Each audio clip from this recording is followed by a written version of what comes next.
네, 안녕하십니까. 같이 기도 먼저 드리겠습니다. 하나님 감사합니다. 저희를 주님의 보혈로 구원해 주시고 또 오늘까지 교회 안에서 신앙생활할 수 있도록 저희를 은혜 가운데로 인도해 주심을 감사드립니다. 어려운 시기에 더 소망을 분명히 하며 살아갈 수 있도록 인도해 주신 것 감사드리고 이 어려운 시기에 우리 아이들에게 신앙 교육을 할 수 있는 또 교육자의 직분과 또 기회를 주신 것 감사드립니다. 말씀을 잘 묵상하고 또 바르게 배워서 우리 아이들에게 꼭 필요한 교훈들을 잘 가르쳐 줄 수 있는 그런 좋은 교사가 될 수 있도록 주님 도와주시기를 부탁드립니다. 오늘 함께 말씀을 상고하는 시간도 저희들을 도와주시고 인도해 주십시오. 우리를 사랑하시는 예수님 이름으로 기도드립니다. 아멘. 네, 이번 주 공과 아간의 범죄입니다.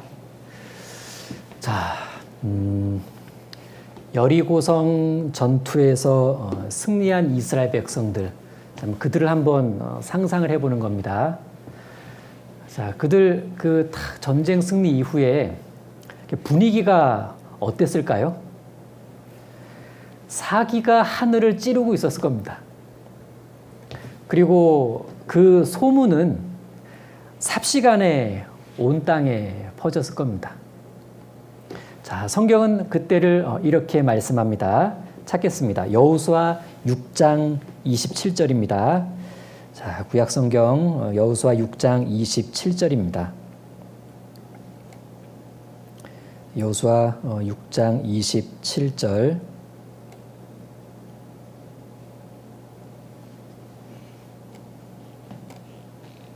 네, 찾으셨으면 같이 읽겠습니다. 여호와께서 여호수아와 함께 하시니 여호수아의 명성이 그 온 땅에 퍼지니라. 자, 여기 6장 끝에서는 27절 끝절이죠. 이렇게 여리고성 전투를 흐뭇하게 평가하고 마감하고 있습니다. 여호수아의 명성이 그 온 땅에 퍼지니라.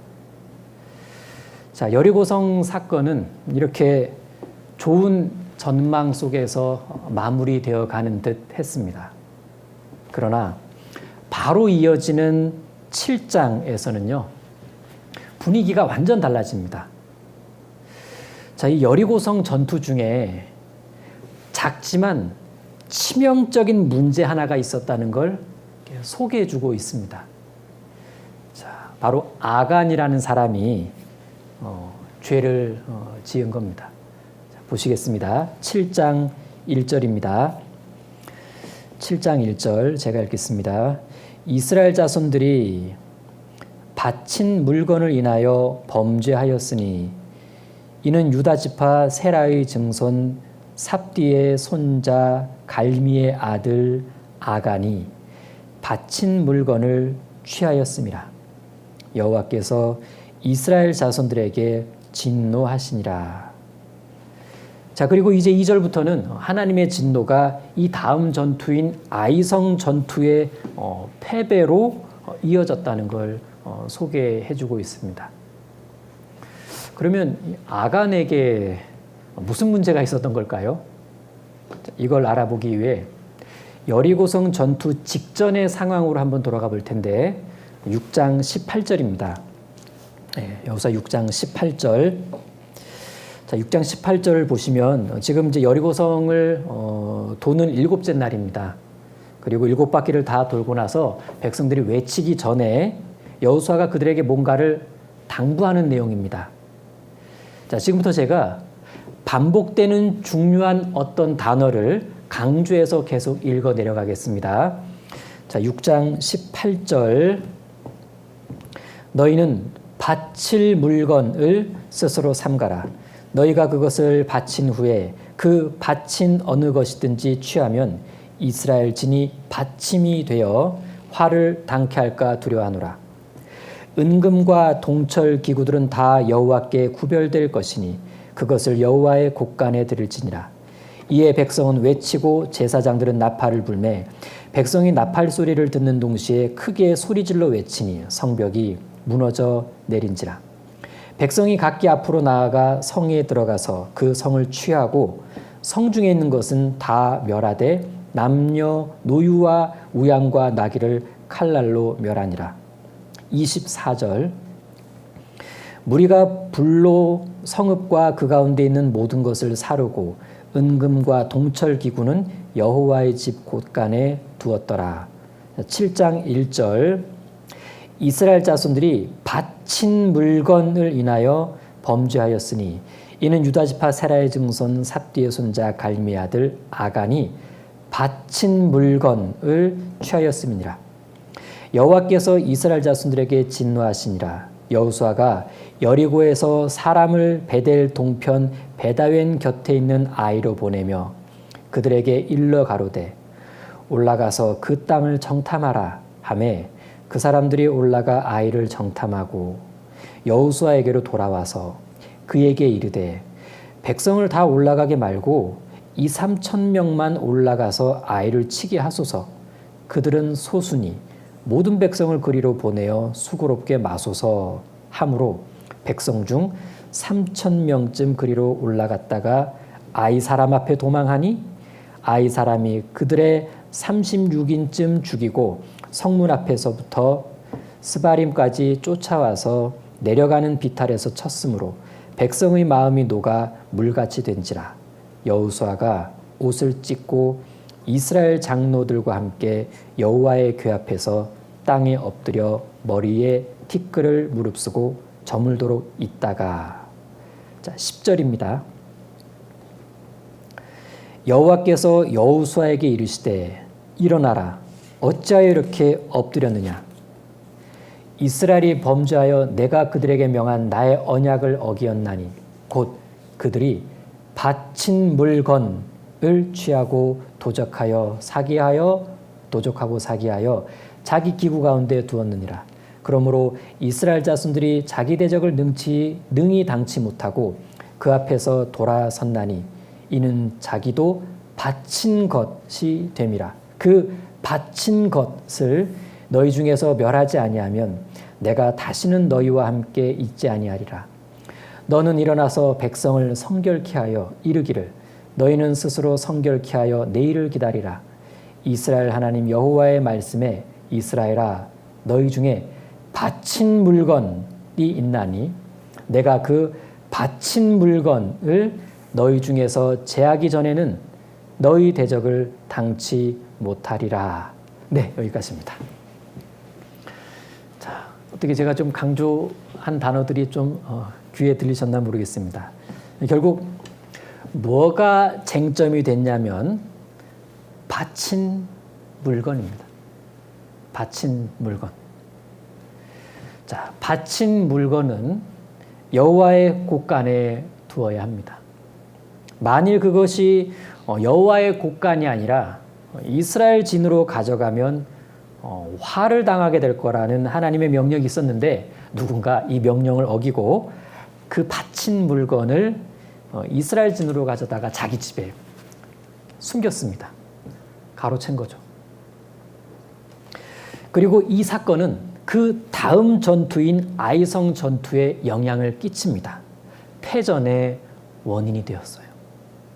분명 한 개인, 한 가족의 범죄였지만 하나님은 이 죄를 보시고 민족 전체에게 진노하셨습니다.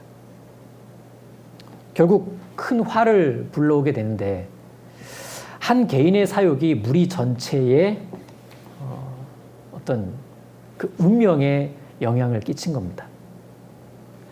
무엇을 교훈해 줍니까? 일단 전체를 어지럽게 만드는 부주의한 한 사람이 되면 안 되겠다. 그리고 나의 작은 죄 하나가 보이지 않게 전체에게 영향을 끼칠 수 있다는 얘기입니다. 보이지 않게. 또 하나 중요하게 생각해 볼 것은 이 여리고성 전투에서 정말 완벽하게 승리한 이스라엘은요, 자만해 있었습니다. 그들은 나름 웃줄에 있었죠. 자, 처음에 읽었던 말씀처럼 여호수아의 명성이 그 온 땅에 퍼지니라. 여호수아의 명성이 곧 이스라엘의 명성입니다. 자, 그런데 사기가 높아진 것은 바람직한 것이었지만 자만심은 경계했어야 했습니다. 겸손한 마음으로 더욱 하나님을 의지해야 했는데 이스라엘은 그러지를 못했습니다. 그래서 다음 전투를 준비하는 데 있어서도 전과는 다른 태도를 취하게 됩니다. 전쟁 준비의 최초를 하나님께 묻는 것으로 시작하지 않았어요. 대신 그냥 알아서 정탐하고 정탐 결과를 가지고 나름의 판단을 내렸습니다. 가볍게 치고 빠지기만 해도 아이성은 쉽게 얻을 수 있다. 이렇게 결론을 내렸습니다. 그들은 그렇게 하나님께 묻지 않고 전쟁 계획을 세우게 됩니다. 여리고성 전투의 승리가 가져다 준 그 도치와 안일함이었죠. 자기들이 잘했다는 생각이 너무 커져 있었던 겁니다. 그렇게 해서 쉽게 계획하고 전쟁을 진행합니다. 그러다가 큰 화를 당했죠. 당연한 결과였습니다. 우리에게 중요한 교훈을 줍니다. 어떤 신앙적인 승리 뒤에 찾아오는 그 자만과 방심을 경계하지 않으면 자기가 잘해서 그렇게 된 줄 알고 이전처럼 그 하나님께 구하는 일을 잘 신경을 안 씁니다. 되게 그쪽으로 소홀해지는 겁니다. 자, 이제 승리 뒤에 자만심과 방심이 어떤 결과를 가져왔는지 다시 한번 자세히 보도록 하겠습니다. 7장 4절입니다. 7장 4절. 백성 중 3,000명쯤 그리로 올라갔다가 아이 사람 앞에서 도망하니 아이 사람이 그들의 36인쯤 죽이고 성문 앞에서부터 스바림까지 쫓아와서 내려가는 비탈에서 쳤으므로 백성의 마음이 녹아 물같이 된지라. 이들은 순간 이 전투가 하나님의 전쟁이라는 것을 잊었습니다. 여호와의 군대 장관으로 오신 예수님을 잊었죠. 잊고는 자기들이 이 전쟁을 주도할 수 있다고 생각했습니다. 마치 여리고 성벽이 무너진 것이 그냥 자기들의 힘과 능력으로 된 것인 양 착각하고 있었던 거죠. 이스라엘은 엄청난 승리 뒤에 어이없는 패배를 경험하게 됩니다. 여호수아는 처음에 그 이유를 몰랐습니다. 그래서 종일 하나님께 기도합니다. 7장 6절입니다. 여호수아가 옷을 찢고 이스라엘 장로들과 함께 여호와의 궤 앞에서 땅에 엎드려 머리에 티끌을 무릅쓰고 저물도록 있다가 자, 하나님 이게 웬일입니까? 여호수아는 하나님의 응답이 있을 때까지 기도했습니다. 그러다 보니까 해가 저물었어요. 그러자 하나님께서 여호수아에게 말씀하십니다. 만일 하나님께서 이때까지도 여호수아에게 말씀을 주시지 않았다면 여호수아는 아마 밤새 기도했을 거예요. 틀림없이 그랬을 겁니다. 자, 하나님께서 여호수아에게 뭐라고 말씀하셨냐면 보겠습니다. 10절입니다. 10절. 여호와께서 여호수아에게 이르시되 일어나라 어찌하여 이렇게 엎드렸느냐 이스라엘이 범죄하여 내가 그들에게 명한 나의 언약을 어기었나니 곧 그들이 바친 물건을 취하고 도적하고 사기하여 자기 기구 가운데 두었느니라. 그러므로 이스라엘 자손들이 자기 대적을 능히 당치 못하고 그 앞에서 돌아섰나니 이는 자기도 바친 것이 됨이라. 그 바친 것을 너희 중에서 멸하지 아니하면 내가 다시는 너희와 함께 있지 아니하리라. 너는 일어나서 백성을 성결케 하여 이르기를 너희는 스스로 성결케 하여 내일을 기다리라.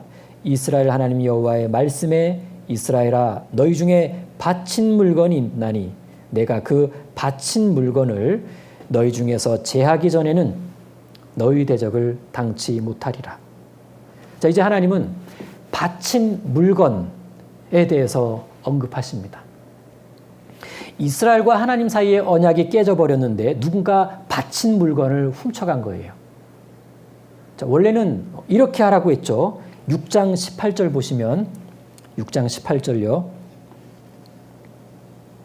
6장 18절 너희는 바칠 물건을 스스로 삼가라. 너희가 그것을 바친 후에는 그 바친 어느 것이든지 취하면 이스라엘 진영이 받침이 되어 화를 당케 할까 두려워하노라. 은금과 동철 기구들은 다 여호와께 구별될 것이니 그것을 여호와의 곳간에 드릴지니라. 그런데 바친 물건 중 일부가 여호와의 곳간에 있지 못하고 이스라엘 진 한 개인의 집안에 있게 된 겁니다. 자, 그럼 드디어 바친 물건이 무슨 뜻인지를 정확하게 살펴봐야 될 때가 온 거예요. 자, 바친 물건, 히브리어로 헤렘, 이렇게 이런 단어입니다. 헤렘. 헤렘이란 단어가 바친 물건 이렇게 번역이 됩니다.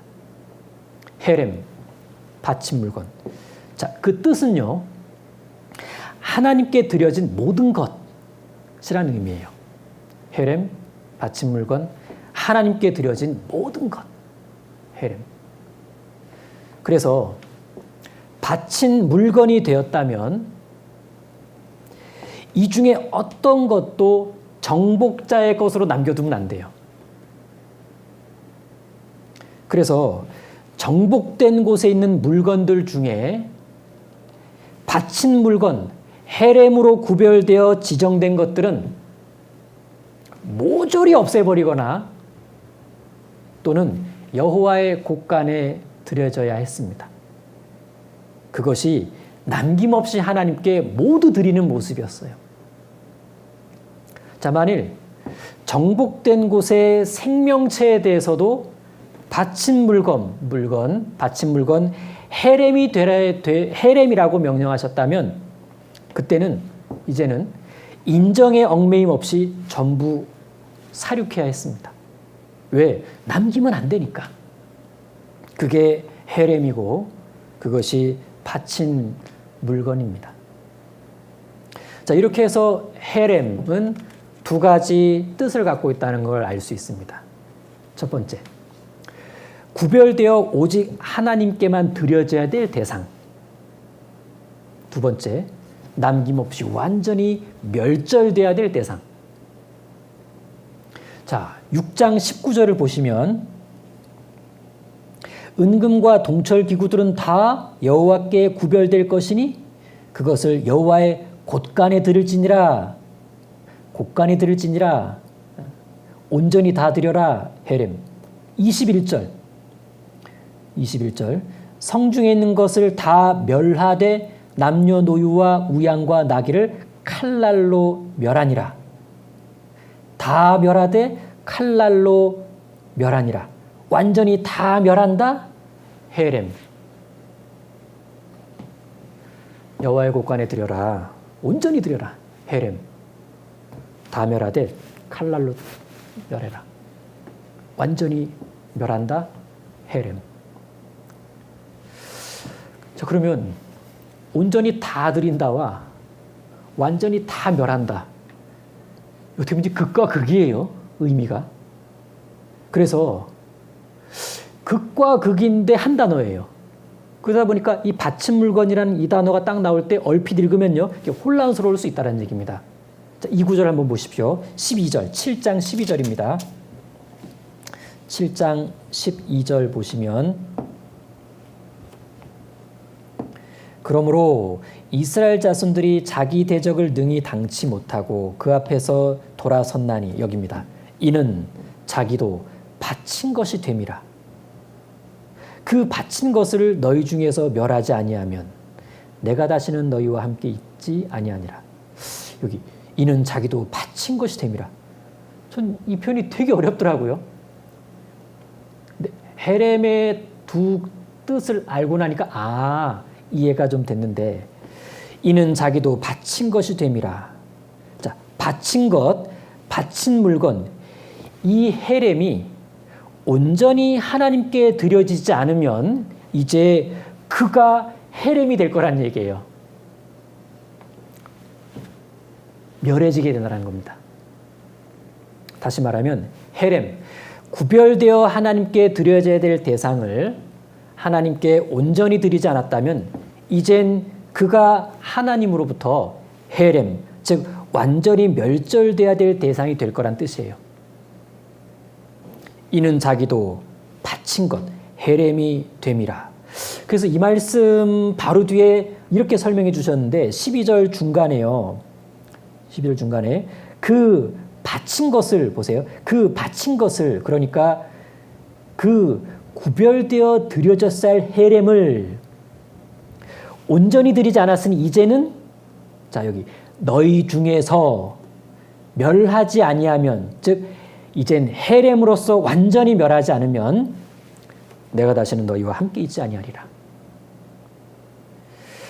자, 결국 이 사건을 한마디로 말하자면 헤렘을 훔친 사건입니다. 헤렘을 훔친 사건. 우리 스스로에게도 한번 물어봅니다. 나도 혹시 헤렘을 훔친 적은 없었는가? 엄연히 구별되어 하나님께 드려져야 될 그것을 내 것이냐, 내 품에 둔 것은 없는가? 자, 한나를 한번 보십시오. 한나. 그녀는 하나님께 기도하기를, 주님, 아들을 주시면 그 아들을 하나님께 바치겠습니다. 그리고 철저히 이행했죠? 그가 사무엘이에요. 사무엘입니다. 사무엘. 사무엘은 한나에겐 일종의 헤렘이었던 겁니다. 온전히 다 드리겠다. 좀 이상하게 들릴지도 모르겠지만 한나는 사무엘을 훔치지 않았어요. 온전히 드렸습니다. 그리스도인 부모가 그래야 하지 않을까. 자녀를 마땅히 하나님께 드린다는 마음으로 자녀를 양육하고 훈련시켜야 그게 합당하다라는 생각이 듭니다. 자, 내 몸도 사실 헤렘입니다. 구원받음과 동시에 바친 것이 돼요. 주님이 값주고 사셨거든요. 거룩히 구별되었죠? 이젠 주님을 위해 기꺼이 온전히 드려져야 합니다. 헤렘. 따라서 건강도 헤렘이고 시간도 헤렘이고 물질도 헤렘입니다. 무엇보다 우리에게 마음을 온전히 달라고 하셨으니까 우리의 마음도 하나님 앞에 헤렘이죠. 그런데 그리스도인이 자기를 위해 살고 세상과 과학에 뒤엉켜 살게 되면 그건 헤렘이 아니다. 헤렘의 모습이 아니다.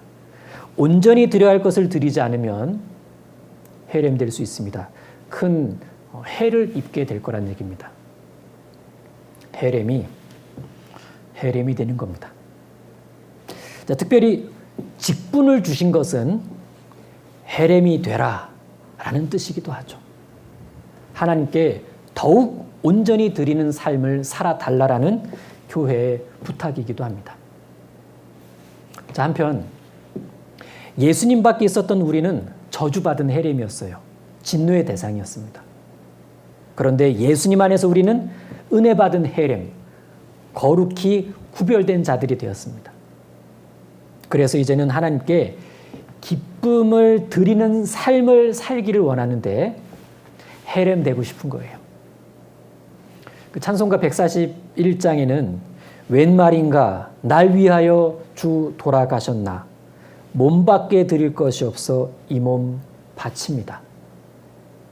저는 이 찬송가를 볼 때 이거 헤렘서원 찬송인가 이런 생각도 해보기도 하는데, 자, 이제 하나님은 헤렘을 훔친 자를 찾아낼 방법을 알려주셨어요.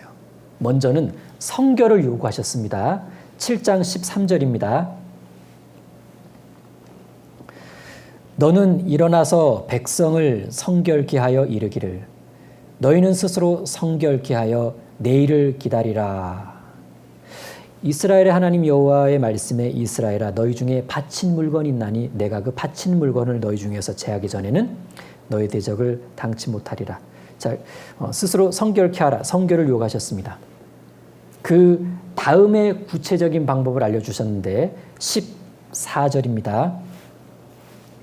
14절. 아침에 너희는 너희 지파대로 가까이 나아오라. 여호와께 뽑히는 지파는 그 족속대로 가까이 나아올 것이요. 여호와께 뽑히는 족속은 그 가족대로 가까이 나아올 것이요. 여호와께 뽑히는 가족은 각 남자대로 가까이 나아올 것이며. 15절.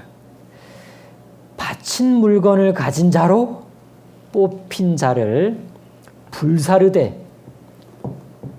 헤름이죠. 그와 그 모든 소유를 그리하라. 이는 여호와의 언약을 어기고 이스라엘 가운데서 망령된 일을 행하였음이라 하셨다 하라.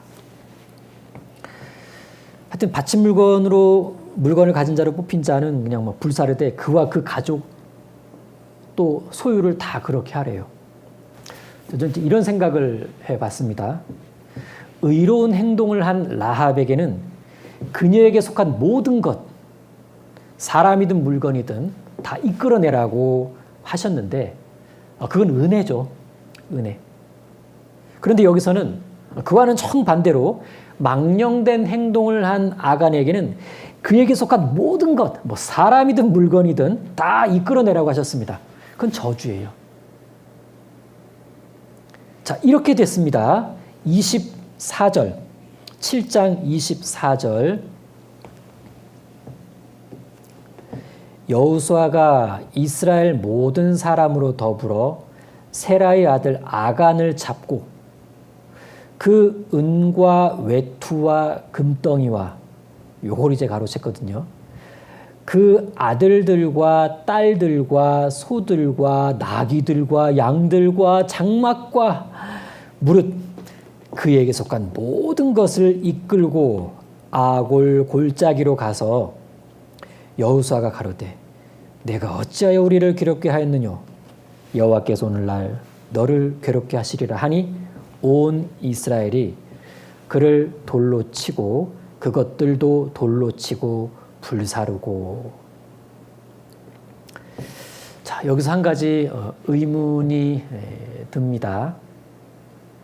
아간만 그냥 딱 제거하지,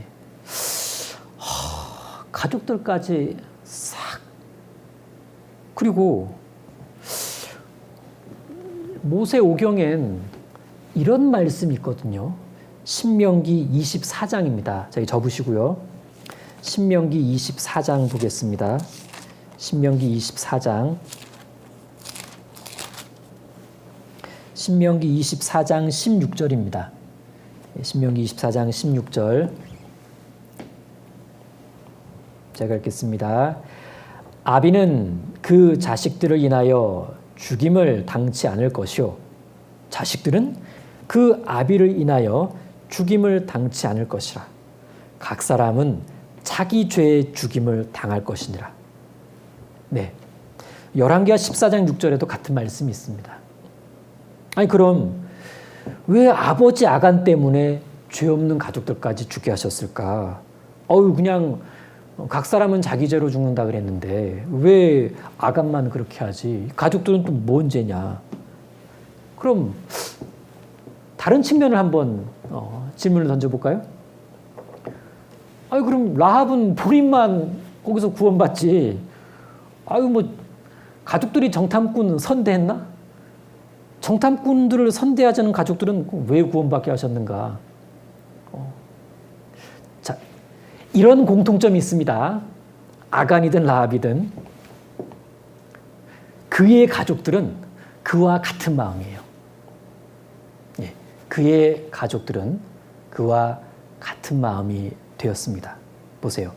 라합의 가족들은요, 라합이 소개해준 상처나지의 하나님과 곧 있을 하나님의 역사, 여리고성에 벌어질 일들, 이것에 대해 말해 주었는데 가족은 그걸 다 믿어버렸어요.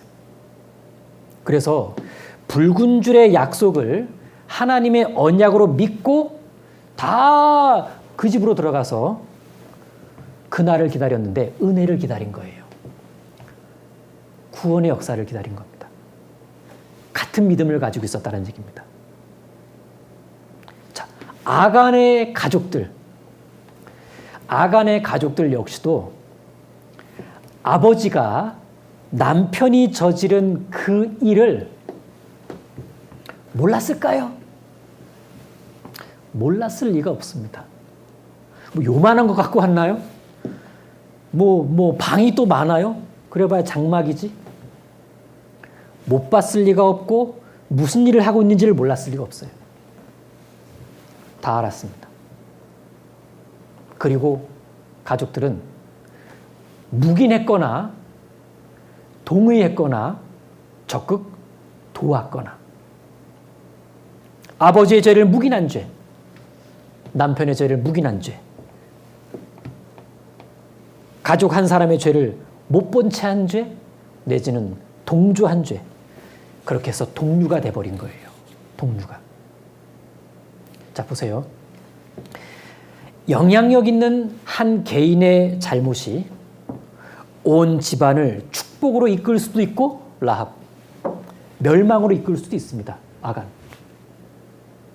그럼 나는 어떤 영향력 있는 한 사람이 되어야 되겠는가? 가정에서든 직장에서든 어디서든 나는 어느 쪽으로 영향력을 끼치는 교사가 되어야 할까 생각을 좀 해봅니다. 자, 광야의 이스라엘을 오늘날의 교회로 본다면 아간은 교회를 향해 죄를 지은 거예요. 교회를 향한 범죄였습니다. 이 가나안 기업을 얻기 위한 과정에서는 반드시 하나님의 능력이 필요했죠. 그리고 그 능력은 교회의 성결에 있었습니다.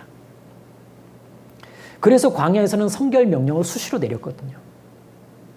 하나님은 성결한 그곳에 하나님의 능력을 베풀어 주십니다. 그런데 마귀는 교회를 무능력하게 만들기 위해서 그 교회의 성결을 더럽히고 어지럽히려고 하여튼 기를 쓰고 있을 거예요.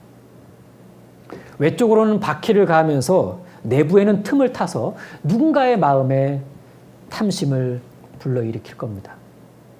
그리고 죄를 범하게 하는데 그땐 그 죄가 단순한 죄가 아니라 교회를 무력하게 만드는 죄가 되는 거예요.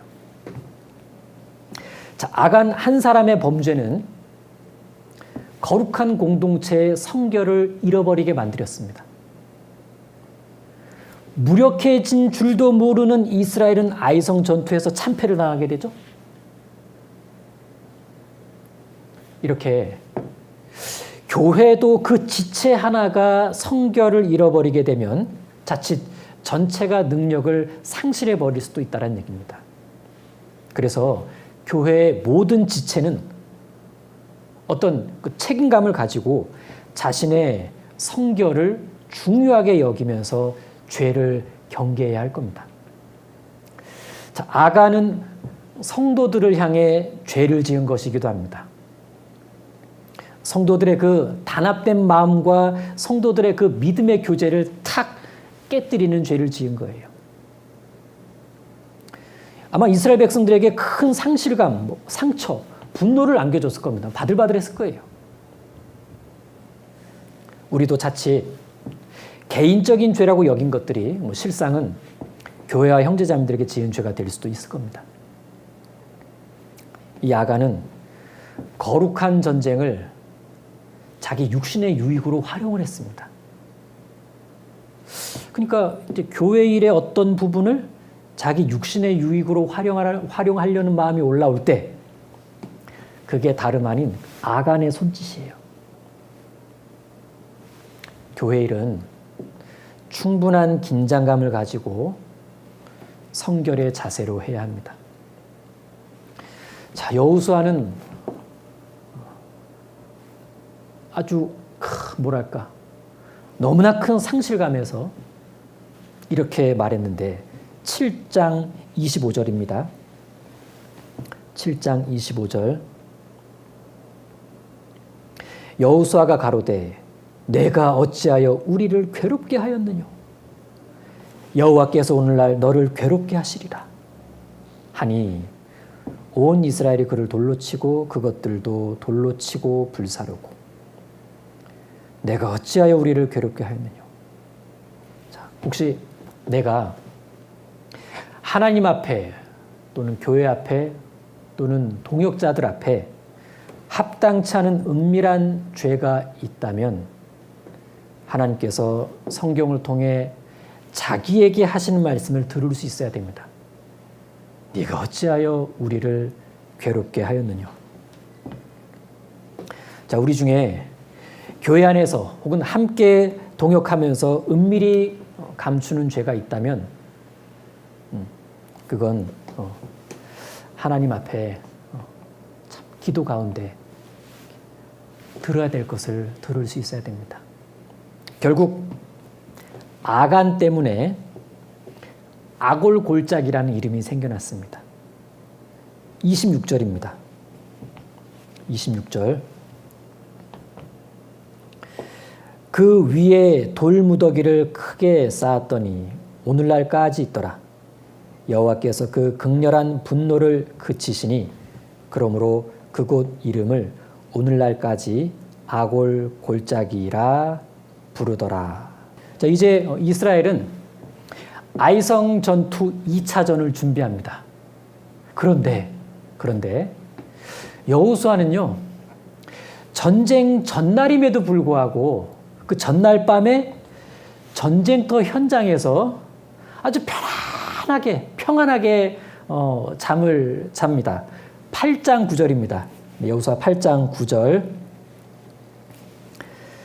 자, 그들을 보내매 그들이 복병할 곳으로 가서 아이 서편 베델과 아이 사이에 매복하였고 여호수아는 그 밤에 백성 가운데서 잤더라. 잠이 와요? 잠이 왔어요. 편안하게 이렇게 정상적인 수면을 이제 취한 겁니다. 왜 그랬을까요? 하나님이 승리케 해주실 거라는 것이 믿어졌던 거예요. 믿는 마음에서 오는 평안의 밤이었던 겁니다. 자, 우리도 그럴 때가 있죠.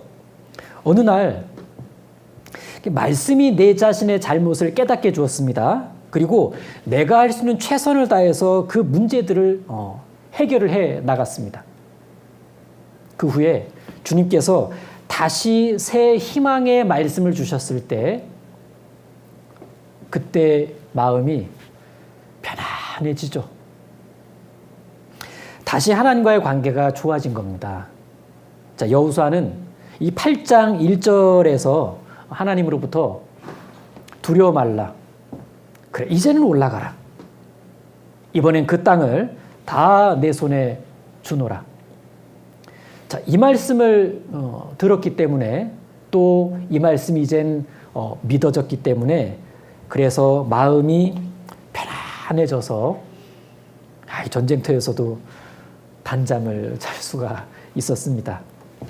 자, 아이성 2차전에서 이거 하나 더 생각해 보겠습니다. 처절한 실패를 경험한 뒤에도 하나님께 정말 돌이키면 그 실패를 승리의 원인으로 바꾸어 주십니다. 아이성 2차전이 이제 그랬던 겁니다. 이제 이 아이성 사람들은 이스라엘과의 1차전에서 기분 좋게 승리했거든요. 그리고 곧장 찾아온 그 2차전 때에도 자신 있어 했어요. 야, 이스라엘 별거 아니야. 그리고 실제 2차전 전투 상황이 자신들에게 유리하게 돌아가고 있는 것 같다고 판단되자 아이성을 일시적으로 비우게 됩니다. 이게 이스라엘에게는 승리의 기회가 되었습니다. 그래서 2차전에서는 이스라엘이 대승을 하게 됩니다. 아이성 사람들이 어리석었기 때문에 이스라엘이 이긴 걸까요? 혹은 이스라엘의 작전이 너무 좋아서 이긴 걸까요? 이스라엘이 철저히 돌이켰기 때문에 승리할 수 있었던 겁니다. 즉, 상대방의 실수나 나의 지혜로움이 승리의 열쇠가 된 것이 아니라 회개가 승리의 열쇠가 된 겁니다. 거룩한 무리 속에서 악을 제하는 것이 그 거룩한 무리의 승리의 열쇠가 됩니다. 내 속에 있는 죄를 도려내는 것이 내 신앙생활의 승리의 열쇠가 됩니다. 자, 이제 몇 가지를 정리해 보겠습니다. 아이성 전투의 실패 원인은, 주된 원인은 아간의 범죄였지만 이스라엘 그들의 자만심도 실패의 원인으로 작용했습니다. 아간은 자신의 죄가 드러나지 않을 거라고 생각했어요. 그러나 결국 하나님이 드러내셨는데 하나님이 아간의 죄를 겨우 찾아낸 게 아니라 이미 처음부터 알고 계셨습니다. 그런데 어떻게 보면 한참 뒤에 드러내셨거든요. 왜일까요? 그래도 아간에게 기회를 주신 겁니다. 돌이킬 수 있는 기회. 만일 아간이 이 제비 뽑기가 진행되기 전날까지라도 그때라도 진정으로 회개하고 돌이켰더라면 결과는 달랐을 수 있습니다. 왜요? 여호수아가 해가 저물 때까지 기도할 동안 사실 하나님이 아무런 조치도 취하지 않고 그냥 가만히 계셨거든요. 그때까지 기회를 주셨던 거예요, 아간에게. 그러나 아간 역시도 아무런 조치를 취하지 않았습니다. 별 문제가 없을 거라고 생각했죠. 자기 죄가 뭐 그리 큰 문제를 일으키겠냐. 뭐 그냥 그런 생각을 했던 것 같습니다. 그냥 소소한 일로 여겼던 것 같아요. 어쩌면 야, 뭐 나만 그랬겠냐? 이런 어리석은 생각을 했었는지도 모릅니다. 교회 가운데 계신 하나님을 보지 못하고 교회 안에 있는 성도의 눈만 피하면 될 거라는 그 어리석은 생각은 그가 얼마나 하나님과 교회를 우습게 여기고 있는가를 엿보게 해줍니다. 익숙한 무리 가운데서 약삭빠르게 사는 지혜만 들고 거룩하고 청결하고 순전하게 살아가는 그런 참된 신앙에는 관심이 없었던 거예요. 어쩌면 왠지 그런 식으로 살면 인생 손해볼 것만 같아서 그런 성결한 삶은 진지하게 고민 안 했는지도 모릅니다. 아간, 그는 또한 중대한 것을 사소하게 여긴 사람입니다. 하나님이 이렇게 해라. 그중 어느 말씀이 소소합니까? 하나님의 말씀은 다 중합니다. 그 중대한 것을 사소하게 여기니까 큰 화를 자초했잖아요. 사소한 것으로 목숨 담보하는 사람, 그 얼마나 어리석은 사람입니까? 아간은 자신의 범죄가 얼마나 큰지를 몰랐어요. 아간의 범죄와 같은 죄가 우리에게는 없습니까? 사소한 게으름? 어떤 봉사 부서에서는 치명적이에요. 작은 말 실수? 어떤 연약한 그리스도인에게는 그게 치명적입니다. 대강대강 하는 기도? 주님의 큰 역사를 지체하게 만들 수도 있습니다. 하루하루 건너뛰는 말씀 생활? 점점 하나님과 동떨어지게 만드는 거예요. 무엇보다 교회의 일을 떨리지 않는 마음으로 하게 되면 자기 집인 양, 자기 것인 양, 별일 아닌 것인 양, 해렘된 교회의 것도 자기 것인 것처럼 자기도 모르게 손을 댈지도 모릅니다. 그것이 뭐 소소한 것이든 큰 것이든 상관없어요. 그냥 아간형 그리스도인이 되어가는 겁니다. 하나님이 모르고 계시는 게 아닙니다. 여전히 사랑하고 계시는 거예요. 그래서 최대한 돌이킬 기회를 주시는 겁니다. 성경엔 감춘 사람들의 이야기가 여럿 나옵니다. 구약 성경엔 아간이 있다면 신약 성경엔 아나니아와 삽비라가 있죠. 그들은 비슷한 결과를 맞이했습니다. 그런데 시작은 이들과는 좀 비슷했지만 결과가 전혀 달라진 사람들의 이야기도 있어요. 특별히 북이스라엘 시대 어떤 문둥병자들의 이야기입니다. 사마리아 성이 아람 군대에게 포위됐을 때 몇 명의 문둥병자들이 배고픔을 도저히 참지 못하고 이래 주구나 저래 주구나 하는 마음으로 아람 진영으로 갔다가 군대가 다 퇴각한 현장을 발견하게 되는데, 그래서 거기서 배불리 먹고 마셨을 뿐만 아니라 금, 은, 옷가지들을 가지고 자신들이 사는 곳에 가서 감췄어요. 여기까지 보면 이들도 아간 못지 않습니다. 그런데 이들은 그날 즉시 돌이킵니다. 우리의 소위가 선치 못하다. 오늘은 아름다운 소식이 있는 날이거늘 우리가 잠잠하고 있도다. 만일 이대로 아침까지 기다린다면 우리에게 벌이 내릴 것이다. 이제 서둘러 왕궁으로 가서 이 소식을 알리자. 이 일이 성경에는 아주 귀하게 기록이 되어 있습니다. 자, 우리도 잠깐 감추며 살 수도 있습니다. 그러나 역시 서둘러서 돌이킬 수도 있어요. 왜? 우린 그래도 신앙인이니까. 누구든 일시적으로 시작이 아간 같을 수는 있으나 그리스도인이라면 이 문둥병자들처럼 제 시간에 돌이켜야 돼요. 그렇게 하면 하나님께서도 그를 선대해 주실 겁니다. 자, 이번 공과 암송처럼 자기 죄를 숨기는 자는 형통치 못하나 죄를 자복하고 버리는 자는 불쌍히 여김을 받으리라. 네, 기도하고 마치겠습니다. 주님 감사합니다. 오늘 아간의 범죄 공과를 본문을 여러 본문을 같이 상고해 보았습니다. 주님, 저희들의 마음을 깨끗게 해주시고 저희들의 행실을 깨끗게 해주셔서 깨끗한 교회 안에서 주님의 능력의 나타남을 체험해가는 그리스도인 또 일꾼이 될 수 있도록 도와주십시오. 또 이를 위해 항상 말씀 앞에 있을 수 있도록 또 말씀 앞에 끼어 있을 수 있도록 도와주시길 부탁을 드립니다.